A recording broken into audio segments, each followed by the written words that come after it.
아시다시피 저는 지난 대통령 선거 때 이재명 후보 선거대책본부 상임선대위원장이었습니다. 사실상 저는 선거가 우리가 졌기 때문에 진 사람이 사실 당선된 사람을 상대로 선거법 위반 고소하는 게 일반 관례입니다. 그렇지 않습니까? 당선된 사람은 당선이 됐으니까 진 사람을 고소했던 것도 취하하는 게 관례 아닙니까? 오세훈 시장께서도 제가 서울시장 후보로 나왔을 때 저를 허위사실 유포로 고소했다가 내가 취하해달라고 그러니까 바로 취하했어요. 이긴 사람이 아량을 베풀어 통합을 하는 게 상례일 것입니다.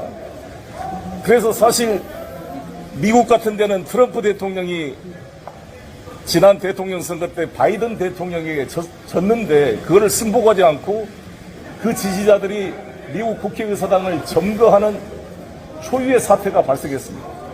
그러나 우리 민주당과 이재명 후보는 0.73%라는 아주 미세한 차이로 졌지만 한마디 이의도 제기하지 않고 바로 그날 저녁 승복한다. 저도 승복한다고 발표했고 이재명 후보께서도 승복한다. 윤석열 후보 당선을 축하드린다. 라는 성명을 발표했습니다. 그런데 그런 당선된 대통령이 떨어진 후보를 고발해서 기소한다는 것은 대한민국 헌정사에 외국의 헌정사에서 찾기 어려운 일일 것입니다. 그렇지 않습니까?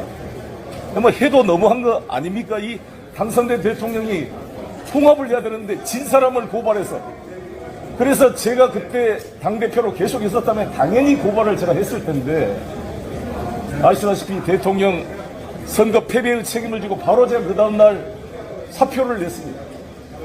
그래서 제가 이걸 고발을 마무리를 못했어요.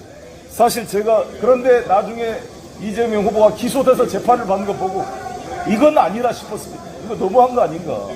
그러면 나도 고발을 해야 되겠다. 내가 당대표였으면 당연히 해야 될 임무를 내가 사표를 해서 못했기 때문에 지금이라도 공소시효가 중단되어 있기 때문에 3월 9일날 대선이 끝났잖아요. 작년에 5월 9일날 대통령 취임을 했으니까 공선법 공소시효가 6개월이면 2개월만 지나고 4개월이 남아있는 것입니다. 현재 따라서 대통령이 물러나면 4개월 이내에 수사 기소가 가능한 사안이라고 생각합니다.